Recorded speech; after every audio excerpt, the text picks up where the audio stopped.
With this apparatus, you will be able to see what happens to electrons when they are acted on by electrical forces and magnetic forces that we can produce and measure.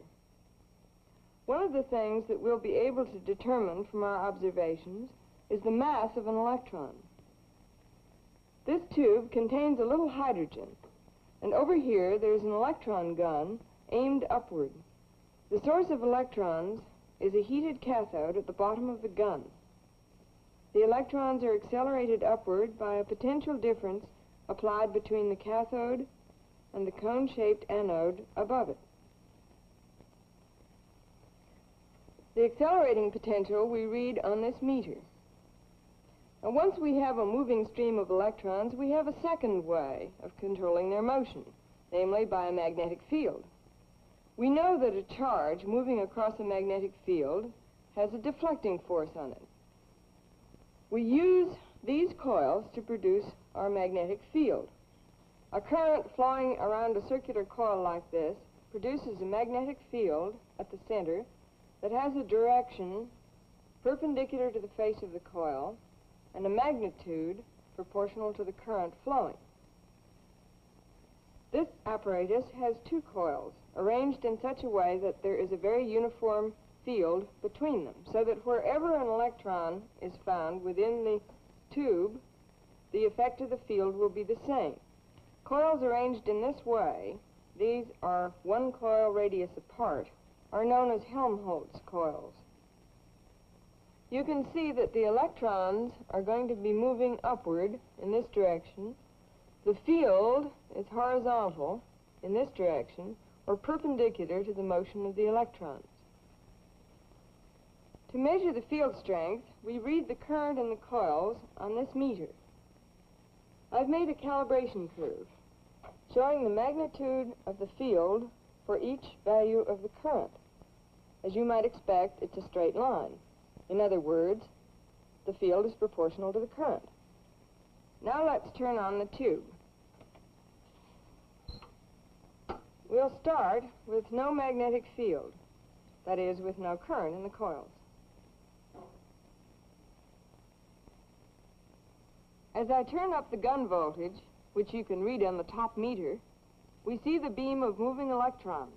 It's visible, or at least visible in the dark, because the electrons make the gas in the tube glow along the path of the stream. Now notice that since we know the voltage applied to the gun, we know the kinetic energy of the electrons as they leave the gun.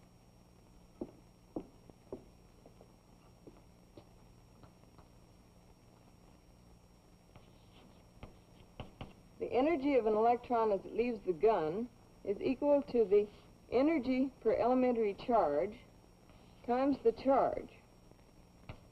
We have 100 volts on the electron gun, and each volt is worth this many joules per elementary charge.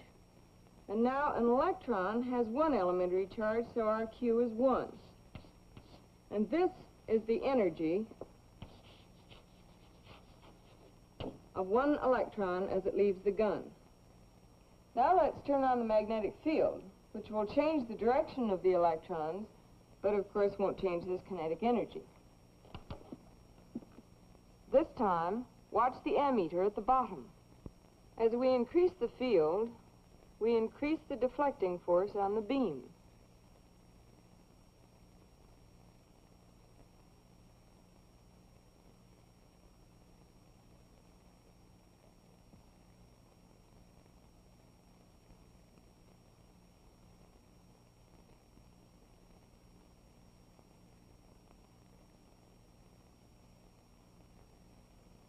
Remember, the magnetic field is perpendicular to the path of the electrons everywhere on the path.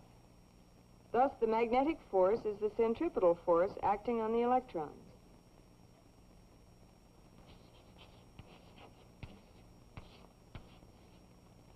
This force that keeps the electrons moving in a circular path of radius r is equal to the field times the charge times the velocity of the moving electrons. Since V occurs on both sides of this equation, we can write this more simply in terms of momentum.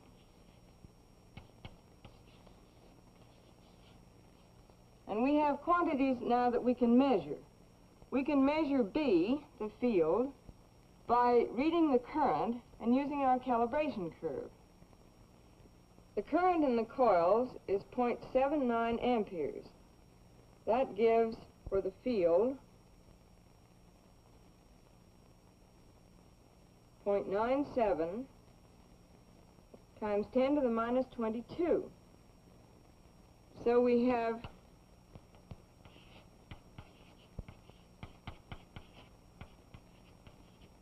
this for the field, and Q is still 1.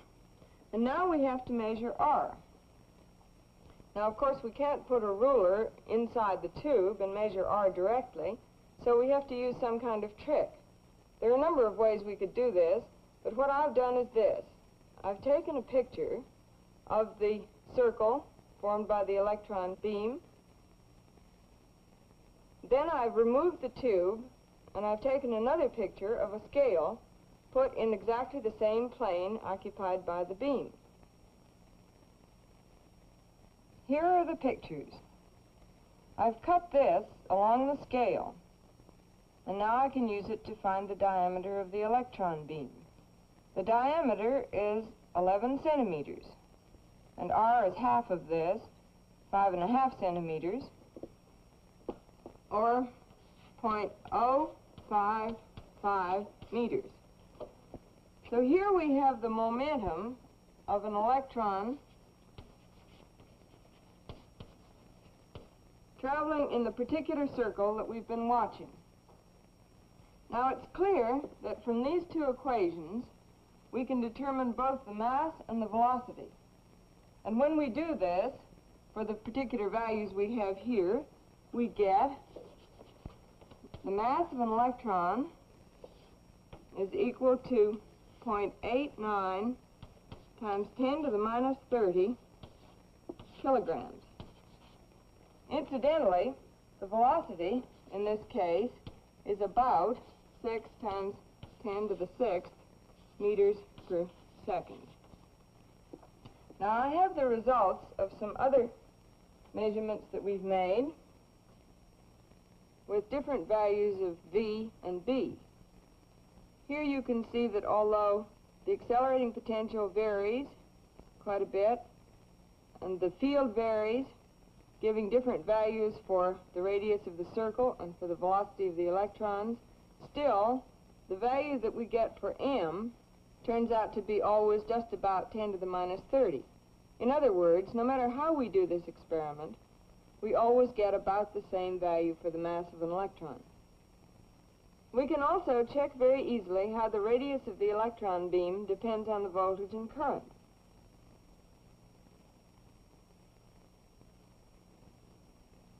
You can see that by increasing the voltage, and thus the energy of the electrons, we make the circle larger. Increasing the field makes it smaller.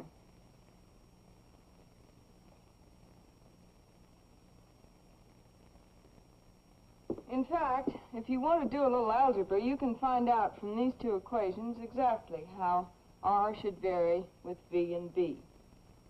Finally, let's do one more thing. So far, we've been shooting the electrons straight up, perpendicular to the field. What would happen if we were to shoot them at an angle so that there would be a component of their velocity parallel to the field as well as one perpendicular?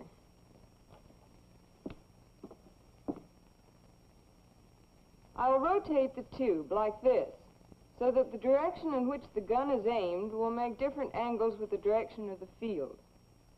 The vertical component of the electron velocity will still be affected by the magnetic field, but not the horizontal component. Here, the gun's direction is at right angles to the field.